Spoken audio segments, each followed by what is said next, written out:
Hi everybody, thank you so much for checking out my channel. My name is Tanny. I'm an independent author and somebody who just really loves great stories. So on my channel, I talk about writing, books I've enjoyed, and lessons I've learned on my publishing journey. Today, I wanted to talk about one of my favorite parts of the writing process, and that is revisions. This idea was prompted by the fact that I am currently up to my neck in revisions for my latest book that I'm working on. And so since I'm going through that process anyways right now, I thought it would be a good time to talk about revisions and kind of my process for doing revisions, some of the things that I've learned, maybe some mistakes to avoid, and everybody's process is a little different, but here's mine and maybe it will be helpful to some of you guys. So let's go ahead and just dive right in, right from the very beginning after you've finished your very first draft. Now, you might be thinking that the very next step is to just go ahead and dive right into your revisions, and if that works for you, that's great. That is actually not the first thing that I do. My very first step is to take a break. I like to just let the draft sit for, usually a month, honestly, and work on something else. I do a lot of art projects or other things that just kind of refill my creative well before I go back and dive into my first round of revisions. I think it is really tempting to just go back in as soon as you can, as soon as you have that first draft. You know it's probably not the best and you maybe want to whip it into shape as fast as you can. But I personally have found that I really need that break so that then I can go back to the story kind of with fresh eyes and really look at it more objectively. So that would be my first tip and something that really works for me personally. Don't jump into revisions right away. Let your draft sit probably for at least a couple of weeks. And then when you're ready, when you're feeling good about things, then we'll go ahead and start our revisions. I like to think of my revisions as happening in multiple rounds. I like to do multiple rounds of revisions because I definitely can't catch everything on that first pass. And I will kind of focus on different things in each round. I guess maybe a better way to put it is that I start really big and work on all of the big stuff that needs to change first. And then I kind of slowly taper down and work on the smaller stuff later. And just like I talked about taking a break before I even start my revisions, I will usually take a break in between those different rounds of revisions, again, just to give myself time to kind of reset, go back to the story with fresh eyes, and then be able to make whatever changes I need to make. In my first round of revisions, I'm focusing on the really big picture stuff.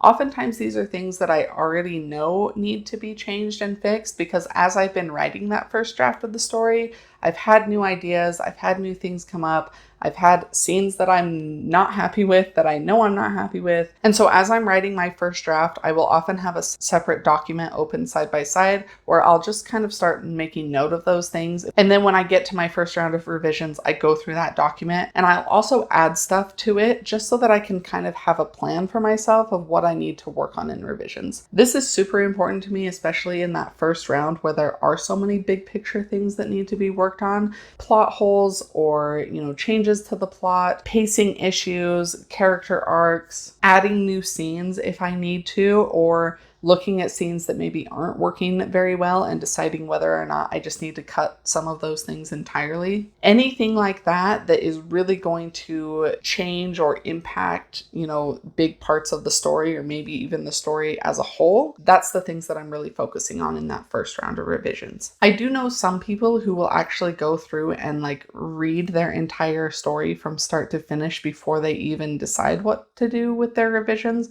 I personally don't feel like I need to do that, but really it's whatever works for you. I just have found it to be more time consuming than is justifiable. Once I have a plan laid out and I kind of know the big picture kind of things that I'm looking for in my revisions, I will just start right at the beginning of the document and go through and read through every single scene and change what needs to be changed. I also take this opportunity to just kind of clean up my writing a little bit as I go. And I'll also try to pay attention to any kinds of little inconsistencies that maybe there were details at the beginning that changed by the time I got to the end of the story. And so I kind of have those things in my head too that I'm just trying to check and make sure that everything is consistent. I usually write science fiction and fantasy stories, and usually my stories take place over the course of several months. I think the shortest book that I ever wrote took place over the course of a single month, but usually these are spanning pretty long periods of time. And so because of that, the other thing that I like to do when I'm doing that first round of revisions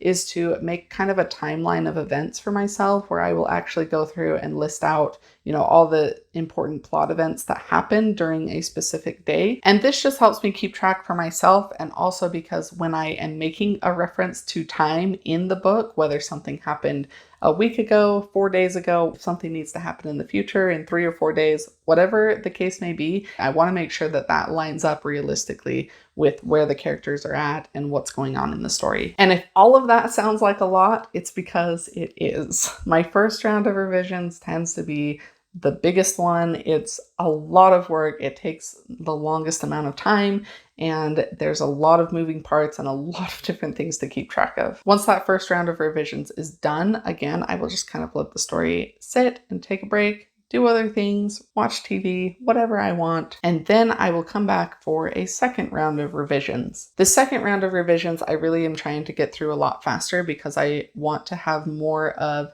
the typical reader experience where they pick up the book, they read it start to finish, and what does the story feel like when you do that? Does the pacing work? Does everything make sense? Do all of the different plot elements come together in a way that feels cohesive and satisfying as a reader? Sometimes I will still find some more big picture things that need to be addressed at this stage, and so I'll go ahead and address those things as I'm going. A lot of the times by this point, I am kind of starting to funnel down to those more small scale kinds of things. So looking at like line editing and, just editing paragraph by paragraph, making sure that everything flows well and that my sentences, sound right and are conveying the ideas that I want them to. Checking for grammar and misspellings and missed words. I have a lot of missed words in my drafts, and so it's always a good time to look for missed words. I also try to make note of words that I overuse in this stage because I'm catching those more frequently. And then as I'm going, I'll just make a list of what those overused words are so that I can do like a search and replace for those specific words later. As I'm going through this second round of revisions, this is also when I start to think about what kinds of questions I want to ask my beta readers and what kinds of specific information that I want to get from them as far as their reading experience. I'll just start listing those questions out. And my beta reader process, I like to kind of break my book into chunks of chapters, and then at the end of every chunk of chapters, I'll have like a set of questions. Typically, it's like 4 or 5 chapters, maybe even a little longer, up to like 6 or 7. And so I'll kind of start looking at where I want those breaks to happen, where I want beta readers to stop and pause for a second to answer a few questions about the chapters that they've just read. And then once I get to the end of that second round of revisions, it's time to send the story off to beta readers. So typically before I finish my revisions, I will start looking for beta readers and asking people to beta read for me. I try to do that, 2 or 3 weeks before I'm ready to send the story out. I have a whole series of videos that I did about my beta reading process, including how I find beta readers and then kind of what that looks like as far as implementing their feedback afterwards. And so I'll go ahead and link that in the cards and in the description if you want to check those videos out. But that's kind of how my beta reading process works. I think really the most important thing is to just make sure that you're getting multiple beta readers. You don't want to have too many that it's like overwhelming, but you also don't want to have so few that you're not getting a good variety of feedback. I like to give people, 4 to 8 weeks, depending on how long the book is. And again, during that time that the book is off with beta readers, I'm kind of just doing whatever I want to take a break and relax. Because I'm currently working on a series, I actually think that I'm going to spend the time that the book is with beta readers going over the outline for book 3 and just making sure that it still fits for everything that's happened in book 2 and add anything or change anything that I need to with that. And then when the book comes back for beta readers, it's time for yet another round of revisions. Who's excited? I am, because I love revisions. But also the feedback that I get from beta readers makes me really excited to dive back into it again, because they always have like really great suggestions and ways to make the story even better. It's just kind of a fun part of the process implementing beta reader feedback, I think. And so that's what we're doing with this next round of revisions.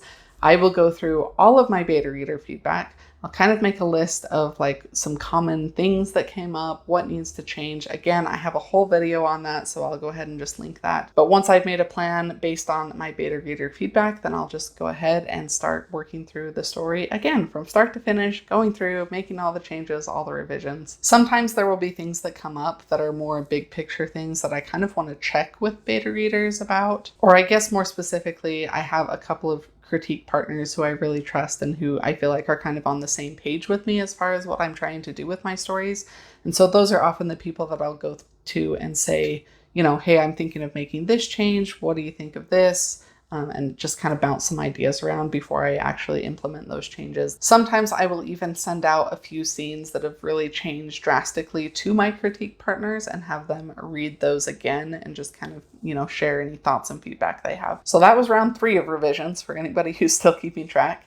And then now we're going to go into the next round of revisions, which is more focused on like the line editing stuff. This is where I'll go through that list of overused words that I had and try to, you know, change or cut or fix some of those things. And again, just kind of checking for any mistakes or grammatical errors and ways to make those sentences flow a little smoother. Also just checking for like any kinds of repetition or things like that. And then after that, we move into like a new round, a new draft where we're working more on like copy editing and all of those really teeny tiny details that need to be just right. But that is my revision process from start to finish. I hope that was helpful. I know everybody's process is a little bit different, and I think one of the biggest takeaways that I want to share from this video is that it's really important to just kind of figure out what works for you. If you have anything particularly useful that you've learned from doing your own revisions that you want to share in the comments, that would be great. I would love to hear that. And if you have any other questions about my revision process or just about revisions in general, feel free to leave a comment about that as well. Be sure to subscribe and ring the bell if you want to see more videos like this in the future. I hope you guys have a fantastic week, and I will see you next time. Bye.